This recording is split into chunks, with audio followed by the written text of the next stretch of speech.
یستفتونک، یہ پوچھتے ہیں آپ سے مسئلہ، قل اللہ یفتیکم فی الکلالہ، آپ فرما دیجئے اللہ فتویٰ دیتا ہے کلالے کے بارے میں۔ جابر ابن عبداللہ ایمان ہے اور رسول اللہ صلی اللہ علیہ وسلم کی خدمت میں آئے اور انہوں نے کہا میری صرف بیٹی ہے اور کوئی اولاد نہیں ہے، میری وراثت کا کیا ہوگا؟ کلالہ کے معنی ہے وہ جس کے اصول نہ ہو اور نارینہ اولاد بھی نہ ہو۔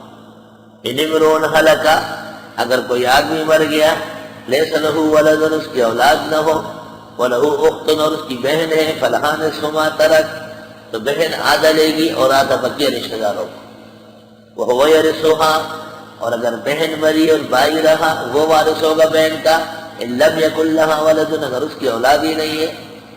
فإن كانت اثنتین، اگر بہن ایک، دو یا دو سے زیادہ ہے، یعنی دو ہے، فلہما الثلثان مما ترک، بہن ہے یا بھائی ہے، ایک ہے یا ایک سے زیادہ دو ہے، ایک کا تو بتایا کہ نصف، اور جب دو ہو گئی فلہما الثلثان مما ترک، پس ان کے لیے دو ثلث ہے، وہ جو بھائی چھوڑ مرا۔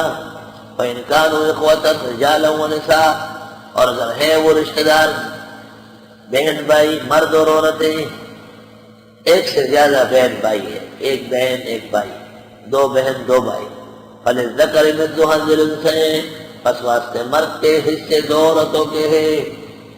طالب علم ایک نقطہ دیکھے، عام طور پر لوگ عورتوں کو حصہ نہیں دیتے، قرآن کہتے ہیں حظ الانثیین، حصہ اصل میں عورتوں کا ہے، اور مرد کو اس کا تعبیر کیا فللذکر مثل، جیسے آپ کسی کو کہیں کہ اتنی پیاری اس کو بھی بھر دیں، اس کو بنیاد بنائیں، پس واسطے مرد کے مانند حصے دو عورتوں کے ہیں۔ یبین اللہ لکم ان تضلوا، بیان فرماتے اللہ تم کو تمہارے بہکنے سے کہ بہک نہ جاؤ۔